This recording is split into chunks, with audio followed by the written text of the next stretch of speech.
Dios les bendiga. Amén.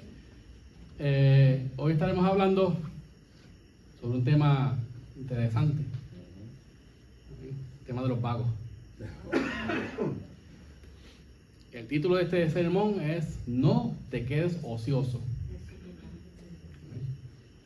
¿Qué es el ocio? Es la habilidad de ser un vago. No hacer nada. El no hacer nada. Ocioso, no hacer nada, está en ocio. Tener una habilidad de ser vago, eso es.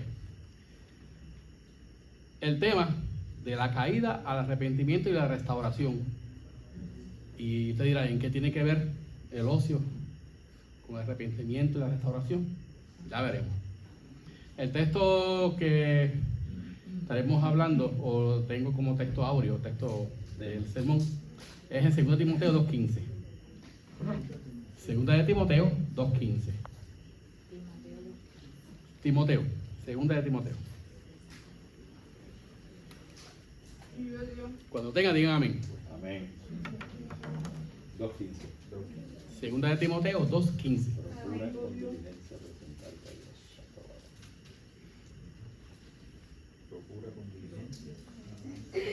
Amén. Dice así la palabra de Dios en 2 de Timoteo 2.15. Procura con diligencia presentarte a Dios aprobado, como obrero que no tiene de qué avergonzarse, que usa bien la palabra de verdad. Amén. En este día o esta noche reflexionaremos sobre la importancia de mantenernos ocupados en las cosas de Dios, para no caer en tentaciones que nacen de nuestra propia concupiscencia. La Biblia traduce varias palabras diferentes como ociosidad. Y ya describí lo que el ocio es, el no hacer nada. De vago, el dormir todo el día, levantarse y no hacer nada, y llegó la noche y no hiciste nada. Aunque sí tenga algunas pequeñas diferencias, el significado general de la ociosidad es holgazanería descontrolada. Ser un holgazán.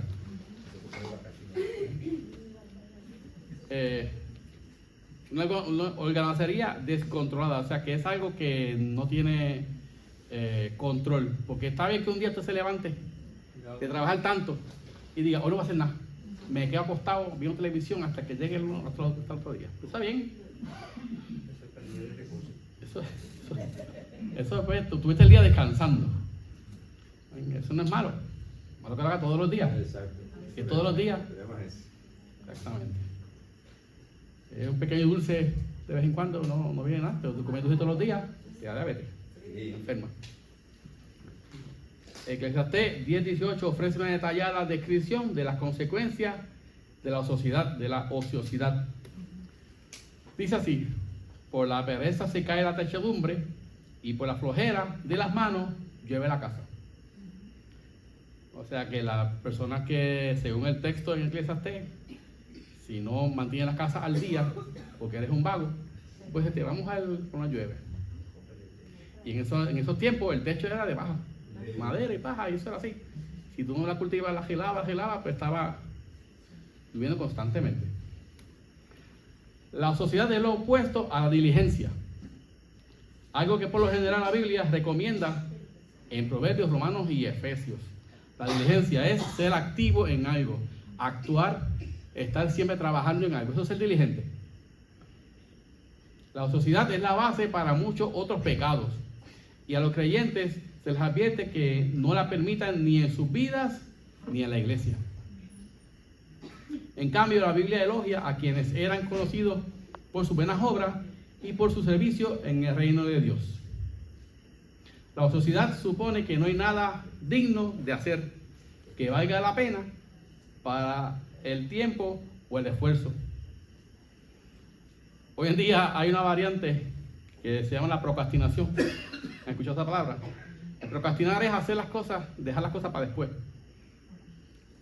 Y hay un refrán que dice, no dejes para mañana lo que puedas hacer hoy. Y el procrastinar es eso mismo. El procrastinar es, lo dejo para mañana. Lo dejo para otro día. Y no lo haces. Eso es un problema, un trastorno que tienen las personas. Muchas personas tienen eso. Y son personas totalmente funcionales.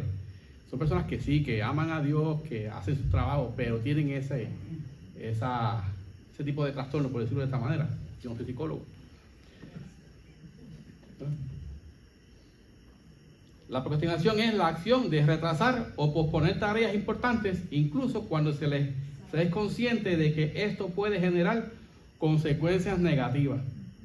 El hacer la dieta para después, dejar la dieta para otro día, sabiendo que me voy a enfermar y sabiendo que me va a dar algo, y sigo dejando la dieta para otro día. Entonces eso, sabiendo lo que me va a causar problemas, pues lo hago. Y cuando me enferme no me puedo quejar, porque fue culpa mía. Cuando nuestros corazones están completamente comprometidos con el Señor Jesucristo, no podemos quedarnos ociosos durante mucho tiempo. Algo que siempre el Señor hablaba, ve y haz, trabaja, ve, ser hacedores. ¿Por qué? Porque Dios, el Señor, nos decía que no podemos estar ociosos, no podemos estar de vagos, de holgazanes. Haz a los demás todo lo que quieras que te hagan a ti. Haz con otros. Esa es la esencia de todo lo que se enseña en la ley y en los profetas. O sea que hay que actuar, hay que hacer, hay que obrar. El mundo dice no le hagas a nadie lo que no quiere que te hagan a ti, pero la Biblia, Jesús dijo, haz a los hombres lo que tú quieres que nosotros te hagan a ti. Como tenemos que hacer. ¿Amén? La Biblia nos manda en 1 Corintios 15:58. Así que, hermanos amados míos, estad firmes y constantes, creciendo en la obra del Señor siempre, sabiendo que vuestro trabajo en el Señor no es en vano. Trabajar constantemente aquí en la iglesia y en sus casas, en su familia.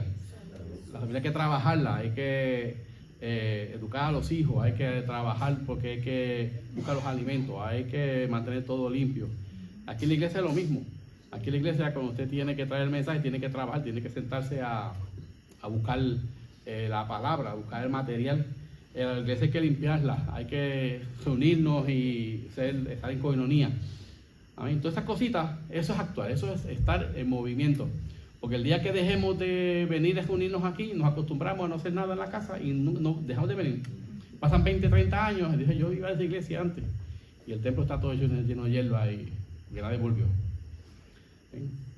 Jesús dijo en Lucas 10:2, y él decía, la mies a la verdad es mucha, mas los obreros pocos. Por tanto, rogad al Señor que la mies que envíe obreros a su mies. Amén. ¿Qué dice ahí el Señor? Que rogad a Dios que mande más obreros. Y preguntamos aquí, ¿quién quiere ser obrero de la iglesia, del evangelio, de la iglesia? Porque todo el mundo quiere ser obrero en la iglesia, ser el pastor. Pero todo el mundo quiere eso. Pero el Señor nos mandó a predicar afuera. A la gente que no conoce el evangelio, a esa gente hay que predicarle. Porque aquí, lo que yo hago aquí es un sermón, es un mensaje para nosotros que ya conocemos a Jesucristo. Pero el trabajo que nos manda a hacer el Señor es afuera.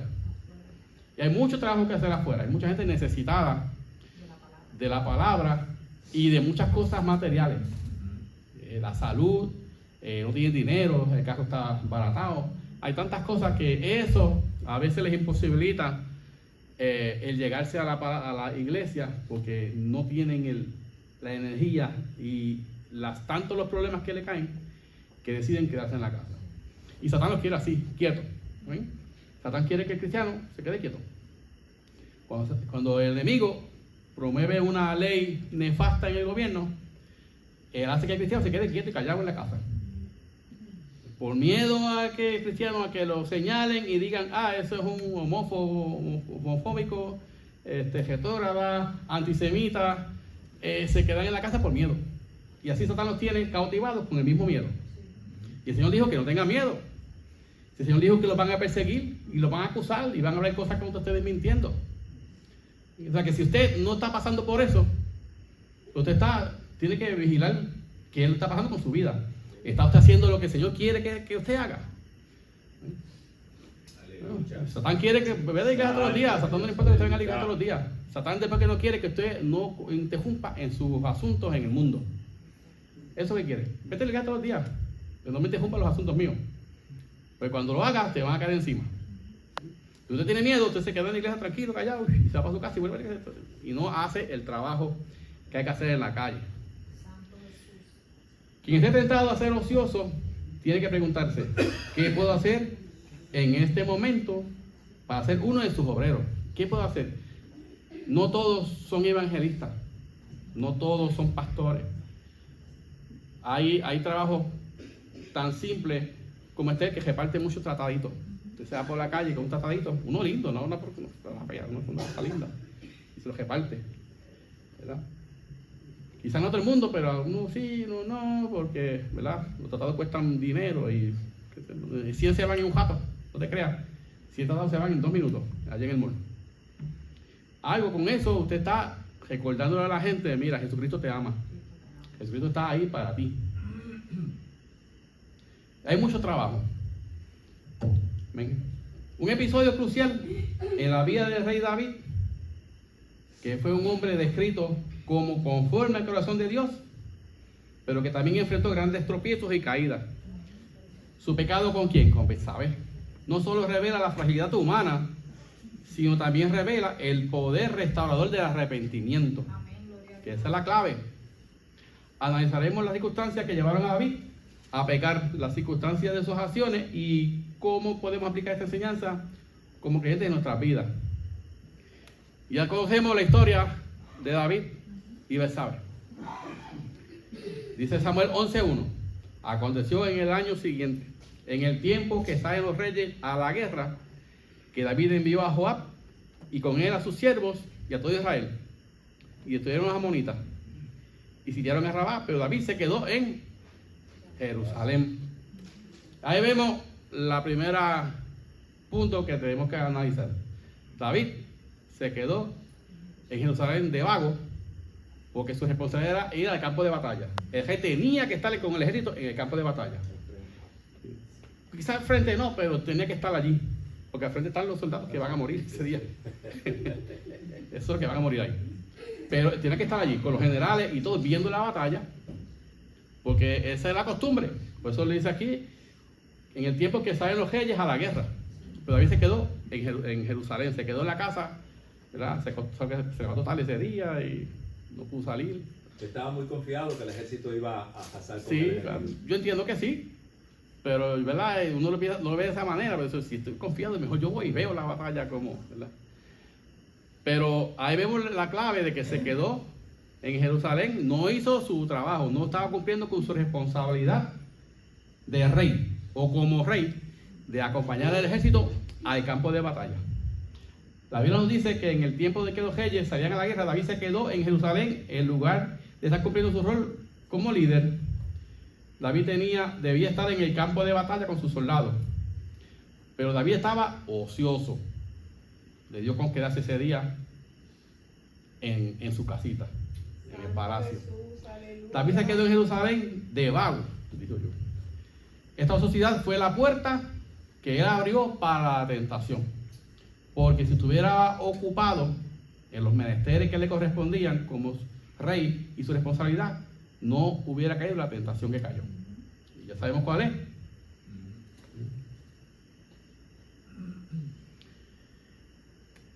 ¿Y qué sucede cuando nos quedamos ociosos, cuando descuidamos nuestra comunión con Dios? Nos exponemos a las trampas del enemigo, nos exponemos a caer en tentación. Cuando descuidamos, ¿qué, hermano? ¿Descuidamos qué? La lectura de la palabra, la oración, el ayuno, la asistencia al templo o la coinonía, el amor al prójimo. ¿Qué pasa con la palabra de Dios? ¿Por qué si la dejamos de leer y de estudiar? Porque la palabra nos nutre nuestra fe, proporciona dirección y consuelo y sabiduría, y fortalece la conexión con Dios y con otros hermanos creyentes. La oración, como dijo nuestra hermana Marisa, fortalece la relación con Dios, brinda paz, guía y fortaleza, y promueve el crecimiento espiritual individual.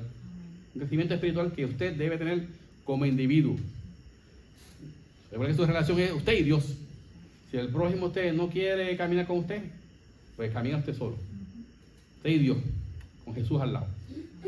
El ayuno fortalece la fe, promueve la disciplina, purifica el cuerpo y el alma, y fomenta una conexión más profunda con Dios. Aleluya. El ayuno es el más fuerte de todos, ¿verdad? Es más difícil porque el cuerpo quiere comer. Lo que pasa es que ahí es donde usted aplica la disciplina y demuestra el amor a Dios, porque usted dice, hoy voy a ayunar. es obvio, te va a dar hambre. Pues claro, de eso se trata. Claro. Si no te da hambre, pues no es ayuno. El ayuno es el no comer durante el día. Por eso el desayuno, la primera comida es un desayuno, no es un almuerzo. Esa es la palabra. Desayuno. De romper ayuno.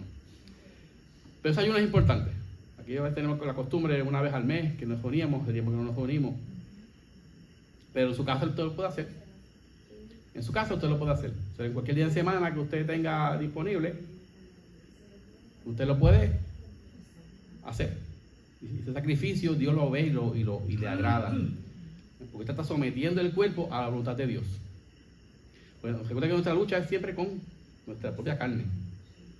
De ahí vienen las tentaciones y las cosas que nos pasan es por la lucha que tenemos contra la carne.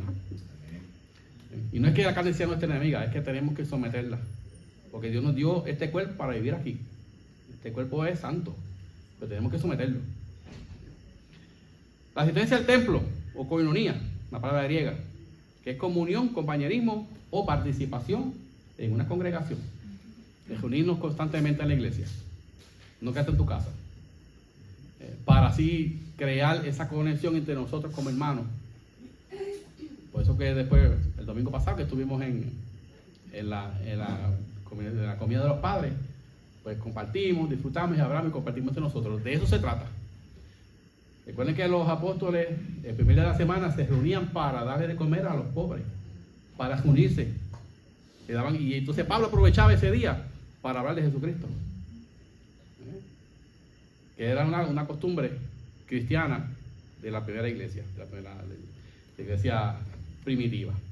El amor al prójimo fortalece las relaciones humanas, promueve la justicia y la paz y enriquece tanto el que ama como el que es amado, además de ser un mandato de nuestro Señor Jesucristo. ¿Ven? Ama a tu prójimo como a ti mismo. Eso es difícil, hermano. Como a ti mismo. Si la baja de chocolate se está acabando, hay que darle un cantito al prójimo. Pero tú quieres comértela. ¿Ven? Es difícil. Vemos como en un video que yo vi en internet de un niño y los dos papás le pusieron 3 platos. En el plato de él habían 2 dulces. En el plato de papá había un dulce. Y la mamá no había ninguno. Y la idea era ver qué el niño iba a hacer, cómo iba a actuar. El niño miró el plato de la mamá, no había ningún dulce. Miró el de él, había 2 dulces. Miró el de papá, había un dulce. El niño cogió el de papá, lo picó por la mitad y se lo dio a la mamá. Pero se quedó con los 2 dulces que tenía. Ya vemos cómo eso es ego. Eso es ego. El niño es así. Y eso es naturaleza del ser humano. Eso es lo que usted, cuando estaba en crecimiento y va a ponerse más adulto y maduro, usted lo va dominando. Y domina su ego hasta que se hace maduro.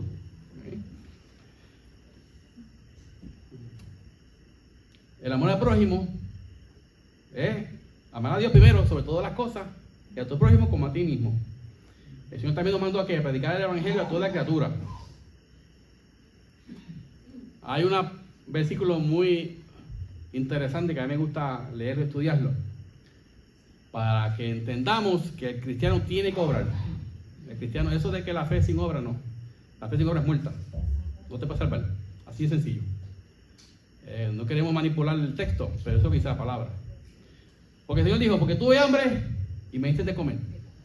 Tuve sed y me diste de beber. Fui forastero y me recogiste. Estuve desnudo y me cubriste. Enfermo y me visitaste en la cárcel y viniste a mí. O sea, el mismo Señor, por su propia boca, está diciendo lo que tenemos que hacer. Tenemos que actuar. No podemos estar de vago. Porque creemos que vamos a recibir la salvación si venimos a la iglesia. Sigue durmiendo de ese lado, hermano. Sigue durmiendo de ese lado. Te despiertas un día en joya de fuego. Mientras David se paseaba por la azotea, David vio a Betsabé bañándose y permitió que el deseo lo dominara. No estaba en sus responsabilidades, estaba allí abugido, vio a esa mujer.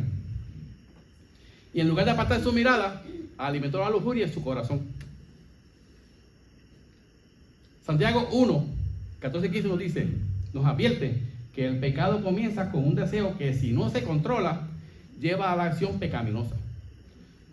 No es pecado que usted sea tentado, porque usted va a ser tentado constantemente. No es pecado que usted, el pecado es caer en la tentación. Hermano, y no culpa a Satán de que usted caiga en la tentación, es culpa suya. Satán no tiene culpa que usted caiga en la tentación, él lo tienta. Sí, yo puse eso ahí y David la cogió.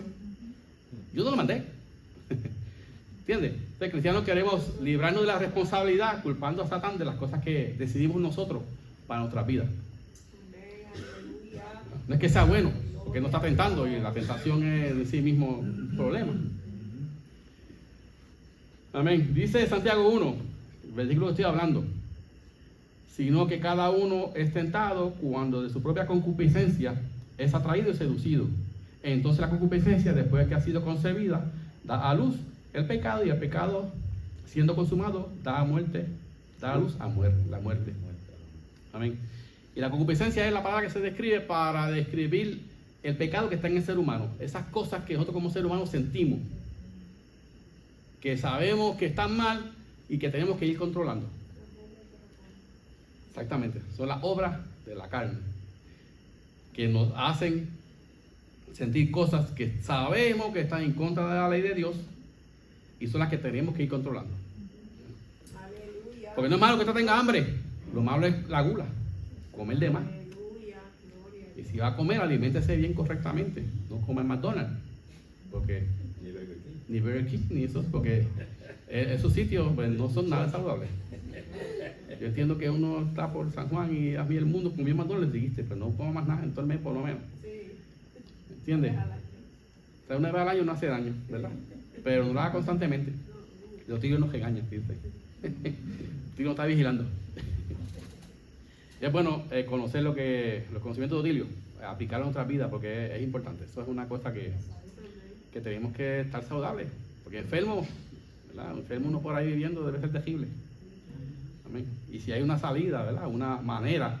Se nos olvida que esto es el templo del Espíritu Santo. Exacto, y tenemos que saber cuidarnos. Exactamente. Comemos por comer. Comemos por comer, y eso es como el suicidio. Estamos atentando contra el templo de nuestro Señor Jesucristo, de nuestro Padre Celestial, del Espíritu Santo. Amén. La tentación no es algo que se nos impone desde afuera, sino que surge de nuestros propios deseos. Nos sentimos atraídos y seducidos por nuestros deseos, lo que nos lleva a considerar el pecado. David, como rey, tenía mucha autoridad, pero la usó para satisfacer sus deseos egoístas y mundanos, no para fortalecer a su reino. Con su autoridad mandó a traer a Betsabé y pecó con ella, sabiendo que era esposa de Urías, uno de sus soldados más leales. El abuso de poder y la falta de dominio propio lo llevaron a una caída profunda. El dominio propio, esa templanza, es la que tenemos que aprender a florecer en nuestras vidas. Dice 2 de Pedro 1, 5 y 8. Porque aquí las cosas son, hay que ir creciendo y mejorando y añadiendo más cosas a la vida, cosas que Dios quiere que tengamos. Dice 2 de Pedro 1, 5 al 8. Vosotros también, poniendo toda diligencia por esto mismo, añadid a vuestra fe virtud, a la virtud conocimiento, al conocimiento dominio propio, al dominio propio paciencia, a la paciencia piedad, a la piedad afecto fraternal, al afecto fraternal amor. Porque si estas cosas están en vosotros y abundan, no os dejarán estar ociosos ni sin fruto en cuanto al conocimiento de nuestro Señor Jesucristo. Tenemos que ir añadiéndole más a la vida. Ahorita vamos a hablar sobre los frutos que estamos llegando ahí. Debemos estar alerta. El descuido espiritual, la ociosidad y la falta de dominio propio nos hacen vulnerables. ¿Estamos ocupados en la obra de Dios o estamos dejando espacio para que la tentación nos sorprenda? Tenemos que mantenernos ocupados y esforzarnos al máximo en nuestras vidas, añadiendo fe, virtud, conocimiento, dominio propio, paciencia, piedad, afecto fraternal y amor. Todas estas cosas tienen que ver con el fruto del Espíritu. Este es fruto que todos los creyentes debemos poseer. Aleluya. ¿Y sabe cuál es ese fruto? Ustedes ya lo saben, Gálatas 5, 22 a 23. Más el fruto del Espíritu es amor, gozo, paz, paciencia, benignidad, bonanza, fidelidad, mansedumbre, templanza. Contra tales cosas no hay ley. son 9. De este fruto, nosotros los creyentes debemos tener todas y cada una de sus 9 elementos. Es un solo fruto que tiene 9 elementos, y si es un solo fruto, esos 9 elementos deben estar presentes en la vida del creyente, los 9, no 1, ni 2, ni 3. Y es todo el tiempo. Es unos solo frutos que debemos manifestar constantemente. El fruto del Espíritu, la palabra fruto está en singular, por lo que sugiere una unidad integral, el fruto. A diferencia de las obras de la carne, que son plurales y denotan actos individuales, el fruto implica una manifestación orgánica cohesiva del Espíritu en la vida del creyente. El adjetivo de, que es una preposición de el Espíritu, indica que este fruto es producido por el Espíritu Santo. Fruto del Espíritu, no por el esfuerzo humano, aunque debemos esforzarnos para dar este fruto y luego pedir a Dios los dones del Espíritu. Usted tiene que querer demostrar todos esos frutos en su vida. Sabemos que eso nos lo da Dios, igual que los dones del Espíritu. Tenemos que esforzarnos, tenemos que ir trabajándolo poco a poco. Las 9 virtudes, el fruto son 9 virtudes que tiene ese fruto. Y la virtud es una habilidad que tiene el ser humano para accionar las cosas buenas, hacer acciones buenas constantemente. Y lo hace sin tener obligación ni presión bajo ninguna clase. Lo hace porque quiere, porque le gusta y ama hacer las cosas buenas. O sea, las cosas que Dios quiere que usted haga, las cosas que agradan a Dios. Es una virtud. En la relación con Dios, el amor, gozo y paz. Relación con los demás, la paciencia, benignidad y bondad. ¿Ven? La paciencia. Mucha gente no tenemos buena paciencia, a veces nos perdemos la paciencia. ¿Ven? Y eso es una característica del ser humano, ser paciente. La benignidad es ser bueno, actuar en cosas, haciendo cosas buenas al prójimo, a las personas que necesitan. Y bondad. Bondad es ser bondadoso, ser caritativo, aprender a dar, generoso, es la palabra correcta, amable. En el carácter personal están la fidelidad, la mansedumbre y el dominio propio. Esa es una virtud personal de usted. La fidelidad, porque es usted y Dios. Usted es fiel a Dios. Usted no es fiel a la pastora, ni a mí, ni a nadie. Usted es fiel a Dios. La mansedumbre, ese carácter de ser pasivo, de ser manso, de ser bueno, incapaz de hacer daño. Y el dominio propio es la capacidad de usted de controlar sus impulsos. El amor, como ya sabemos, es la virtud principal que refleja el amor sacrificial de Dios. Es el fundamento de todas las demás virtudes. Por eso está primero. Y Dios siempre habla, ama a tu prójimo, a Dios sobre todas las cosas, y a tu prójimo como tú mismo. Siempre empezó con eso. Es el amor que usted debe profesar constantemente a Dios y a todas las personas. Un pecado lleva a otro pecado, hermano. Esta idea refleja que la comisión de un pecado puede facilitar o incluso desencadenar la comisión de otros pecados. Para encubrir su pecado con Betsabé, quien quedó embarazada, David intentó engañar a Urías. Cuando esto no funcionó, planeó su muerte, enviándolo al frente de batalla. En esos tiempos, lo mataron a usted al frente de batalla, usted sabe que ese era su último día en la faz de la tierra, porque eso era muerto seguro. Eso que usted ve en las películas que sobrevivió, son películas, usted lo van a matar. Pero estás al frente y tienes que cumplir porque te mandaron, usted es soldado. Un pecado inicial llevó a la cadena de pecados mayores: adulterio, engaño y asesinato. Cosas por las que la ley de Dios son abominación delante de Dios. Dios envió al profeta Natán para confrontar a David, quien le comenzó a hablar sobre la parábola de la ovejita, del hombre pobre y el hombre rico. Ya la conocemos, esa parábola. El profeta Natán le reveló a David la gravedad de su pecado, de una acción tan indigna como la que había cometido, Dios le dijo: tú eres aquel hombre, ese hombre rico, malo, que le quitó la única ovejita que tenía el hombre pobre cuando él tenía muchas ovejas, porque David era rico, era el rey, tenía muchas esposas. Y quería, y otra más, y que no era de él, que si fuera que estaba soltera, no era nada, pero No había ningún pecado. no, exactamente, no había pecado ninguno. Y Dios le dijo: tú eres aquel hombre, a través del profeta Natán. Dios confrontó a David sobre su grave pecado.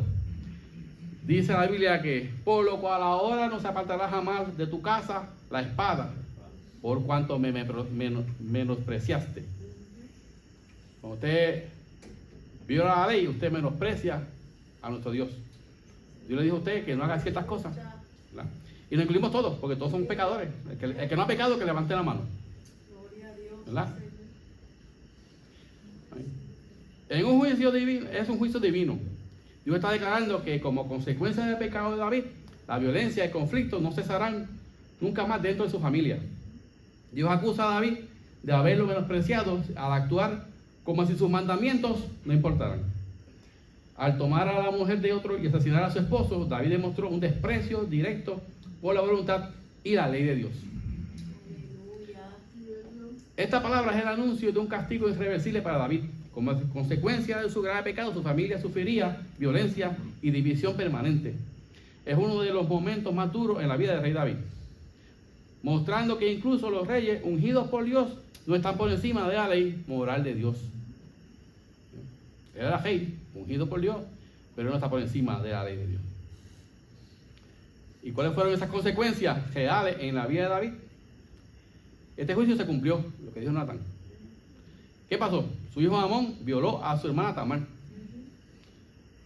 Absalón asesinó a Amnón. Absalón se rebeló contra David y trató de usurpar el trono, causando una guerra civil. Finalmente Absalón murió y David sufrió grandes pérdidas personales. Un hijo del rey David. Amén. El pecado de David trajo consecuencias dolorosas a su vida. La muerte del hijo nacido de Betsabé. El hijo que nació de Betsabé murió. Entonces sabemos ya sobre la historia. Conflictos y problemas en su vida y la pérdida temporal de su comunión con Dios. El pecado de David no solo lo afectó a él, sino también a su familia y a su reino. Sus hijos cometieron pecados similares y su hogar se llenó de traiciones y tragedias. El pecado siempre deja cicatrices, no solo en nosotros, sino también en quienes nos rodean. Sí, Señor, aleluya. El pecado tiene un alto costo. Puede parecer un pecado pequeño al principio, pero sus consecuencias pueden ser devastadoras.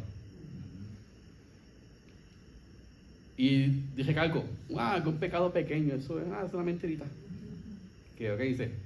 Santiago 2:10 dice: porque cualquiera que guardare toda la ley, pero ofendiere en un punto, se hace culpable de todo. Es fuerte eso. O sea, que no es que tú eliges lo que vas a hacer. Usted hace lo que dijo Dios. Usted no elige que Él cumple. Usted cumple todo. Aleluya. ¿Qué pecado estamos tolerando que puedan traer dolor a nuestras vidas y familias? ¿Qué pecado estamos ocultando? Recuerde, hermano, que si usted vive una vida promiscua, una vida depravada sin control, usted corre peligro de enfermarse y morirse a consecuencia de esto, porque muchas enfermedades no tienen cura. Usted no sabe. Y se enferma y no tiene cura y usted pasa toda la vida enfermo. Aunque todo es medicamento, esas enfermedades se quedan ocultas en el cuerpo. Aleluya. Cuando Natán confrontó a David, David no se justificó. Hay mucha gente que se justifica su pecado, sino que confesó. David dijo: pequé contra Jehová. Él lo confesó, dijo, sí, lo reconoció. No podemos ocultar el pecado. Si Dios lo confronta a usted, es que Dios sabe. Usted no puede engañar a Dios. En el Salmo 51 vemos su corazón quebrantado, clamando por misericordia y limpieza.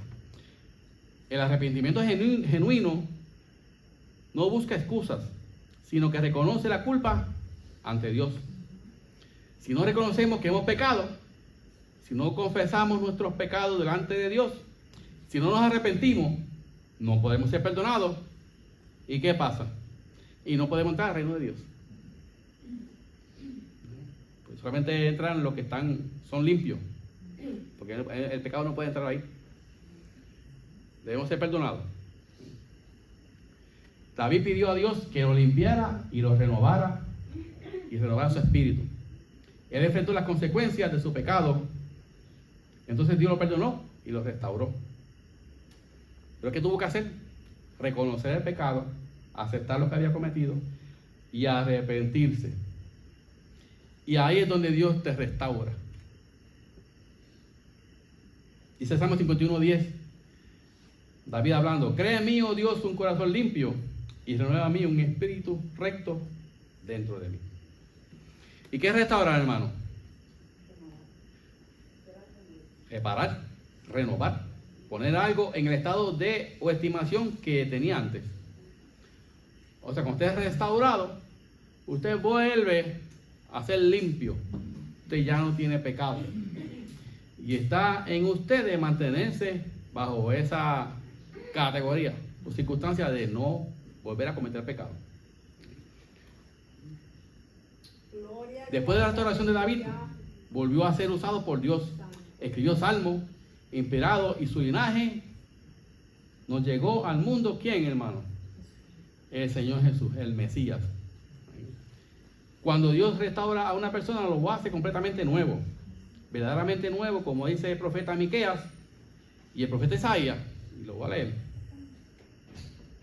Dice Miqueas 7:19: Él volverá a tener misericordia de nosotros, sepultará nuestras iniquidades y echará en lo profundo del mar todos nuestros pecados. Y si lo tira allá en el trench de las Marianas, eso no lo encuentra nunca nadie. O aquí en frente de San Juan, arriba, en el norte de San Juan, hay un trench que es igual casi igual de hondo. Dice Isaías 43:25: Yo soy el que borro tus rebeliones por amor de mí mismo, y no me acordaré de tus pecados. Dios no se acuerda del pecado, Él te perdona y nunca te lo vuelve a mencionar. Eso es borrado. Se pasa a nosotros los humanos, ¿verdad? Que recuerda, la otra vez que tú dijiste esto. Los humanos no sabemos perdonar. Cuando usted perdona realmente, usted jamás le vuelve a mencionar nada a nadie, o al que te ofendió, o que te hizo algo. Y usted lo hace, y eso es una bendición para usted. Nunca. Porque ya cuando usted perdona, ese que te hizo, eso que te hicieron, no te hace daño a ti. Esa parte sentimental y emocional y mental, ya usted no lo siente. Que ni siquiera se acuerda de eso. Y cuando ve a la persona, la ama y quiere que esté cerca de usted, pues usted quiere renovar esa relación con esa persona. Si somos renovados completamente en Cristo, si somos nacidos de nuevo, entonces podremos entrar al reino de Dios. Esta renovación solo la puede dar Cristo Jesús, Señor nuestro, a quien damos toda la gloria y la honra por todos los siglos. Solamente Él puede dar esa renovación. La caída de David llevó a depender más de Dios. David aprendió que la verdadera fortaleza está en la humildad y en la confianza en la gracia divina. Su vida nos enseña que aunque caigamos, Dios es fiel para levantarnos y restaurarnos si verdaderamente nos arrepentimos de corazón. No es malo que usted se caiga, porque es un problema. Lo importante es que usted se levante. Usted se puede caer, pero usted se levanta y puede seguir su camino y su vida. Y Dios lo va a bendecir. Aleluya. Dice Ezequiel, en esa restauración que Dios hace en el ser humano, Ezequiel 11, 19 y 20: y les daré un corazón y un espíritu nuevo pondré dentro de ellos, y quitaré el corazón de piedra de en medio de su carne, y les daré un corazón de carne para que anden en mis ordenanzas y guarden mis decretos y los cumplan, y me sean por pueblo y yo sea a ellos por Dios. El crecimiento espiritual es un proceso continuo que implica profundizar una verdadera relación con nuestro Padre Celestial y nuestro Señor Jesucristo, buscando una transformación interior y una mayor comprensión de la vida y del amor al prójimo. Este crecimiento espiritual no se limita a la práctica de rituales, dogmas o doctrinas, sino que abarca todas las áreas de nuestra vida, invitando a una relación más profunda con el Espíritu Santo. El arrepentimiento no es solo sentir remordimiento por lo cometido, sino volvernos a Dios con un corazón contrito y humillado. Y esa es la clave. Cuando usted venga delante de Dios pidiendo perdón, tiene que venir con un corazón contrito y humillado. Señor, aleluya. Tener un corazón contrito y humillado, según la Biblia, significa tener una actitud de arrepentimiento genuino y humildad ante Dios, y una disposición sincera a reconocer el pecado y depender completamente de la misericordia divina. La expresión proviene principalmente del Salmo 51:17, donde el rey, después de haber pecado grandemente, dice: los sacrificios de Dios son el espíritu quebrantado, el corazón contrito y humillado no despreciarás tú, oh Dios. Y un corazón contrito y humillado es aquel que reconoce su pecado con sinceridad, un arrepentimiento genuino. Se duele de haber fallado a Dios. Se duele, te duele. Y eso es un proceso que usted va a pasar, y en ese proceso usted crece espiritualmente. Aleluya. Se rinde sin excusa ni orgullo. Se rinde ante Dios sin excusas ni orgullo. Recuerde que el orgullo es el comienzo o la base para el pecado, para cometer pecado. Que conocemos la historia. Busca el perdón de Dios con fe y humildad. Estamos dispuestos a confesar nuestros pecados y buscar la restauración que solo Cristo puede dar. El arrepentimiento es el puente que nos lleva del pecado al perdón, de la culpa a la restauración, permitiéndonos crecer espiritualmente y vivir en la plenitud de la gracia de Dios. El arrepentimiento es una transformación de mente y de corazón. Una transformación. Como dijo Elías ahorita, una metamorfosis. Metamorfosis es transformación. Cuando la oruga pasa por la metamorfosis, se convierte en la crisálida. La crisálida sale la mariposa. ¿Sí? Eso es una transformación de una oruga a una mariposa. Proverbios 4:23. Ante todo, cuida tus pensamientos porque ellos controlan tu vida. Ese texto está en Proverbios. Cuida tus pensamientos porque ellos controlan tu vida. Aleluya. Porque tus pensamientos se pueden volver tu forma de hablar.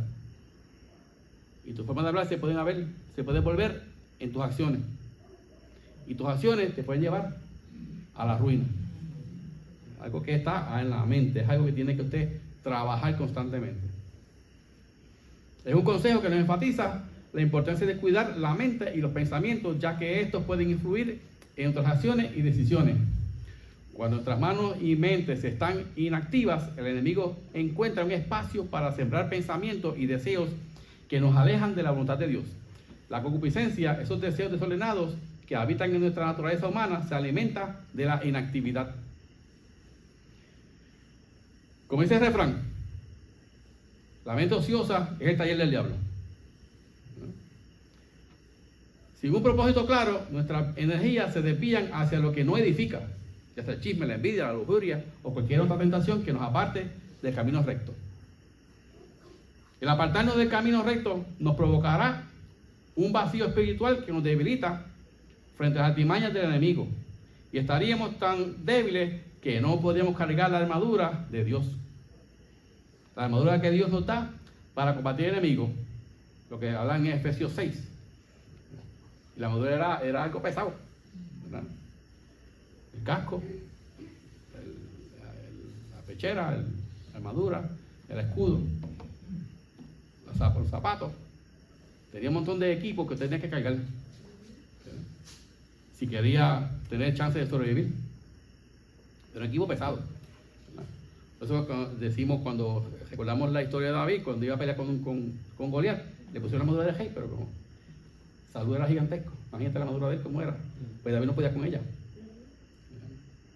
Pero en esta armadura espiritual debemos ser capaces de llevarla a cabo y transportarla con nosotros en todo momento. Cuando no ocupamos nuestro tiempo en lo que glorifica a Dios, nuestro espíritu se vuelve débil y vulnerable y no podemos resistir las acechanzas del enemigo. Amén.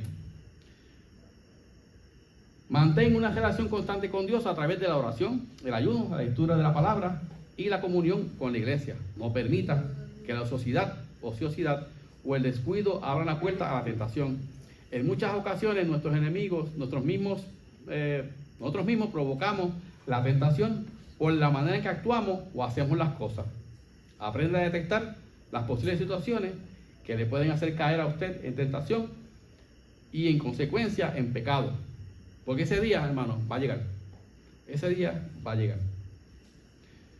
Cuando enfrentes tentación, aparta tu mirada y busca la ayuda del Espíritu Santo.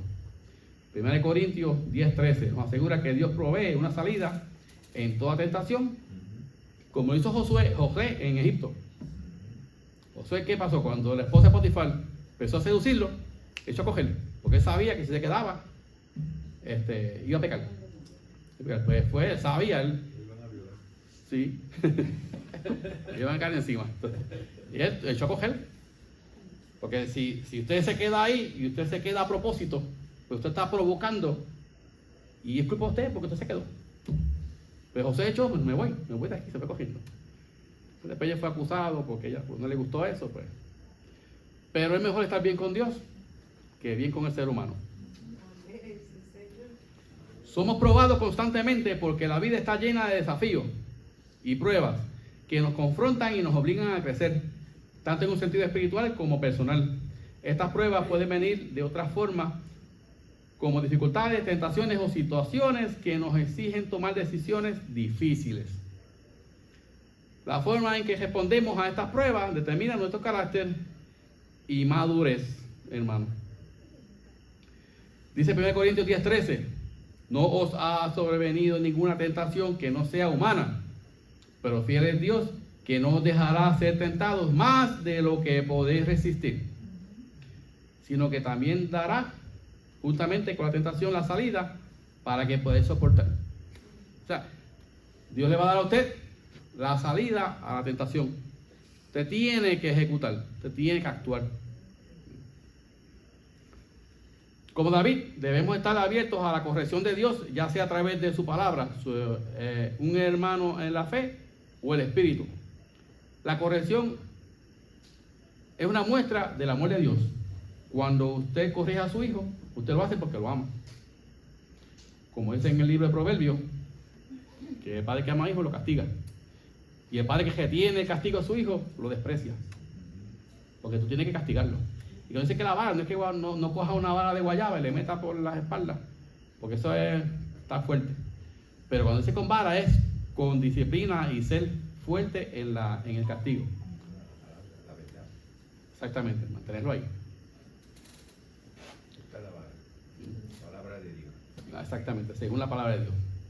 Ser estricto, no abusivo, porque también en la Biblia está en contra del maltrato y el abuso de los hijos.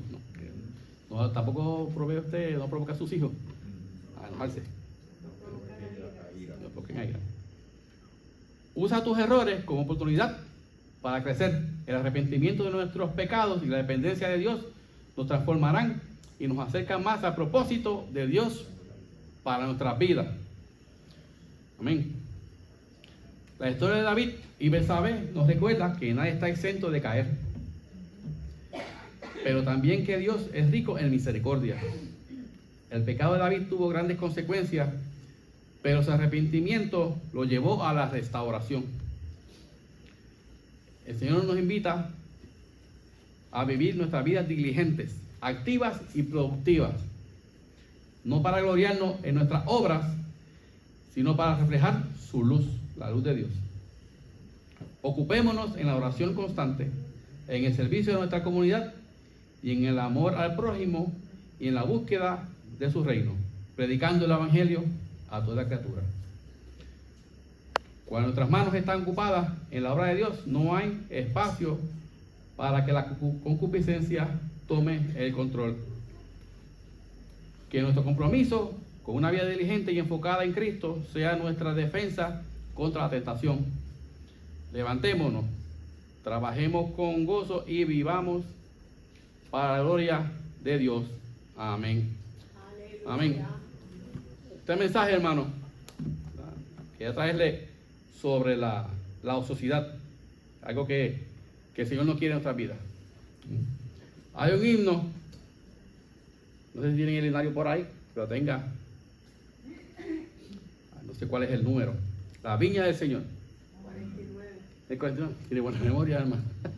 La viña del Señor, amén. Si lo tiene por ahí, es un himno que todo el mundo conoce, vamos a cantarlo. Vamos a estar de pies, hermano. Sí, quita. Ese mismo. Si lo tiene en el celular, lo puede conseguir.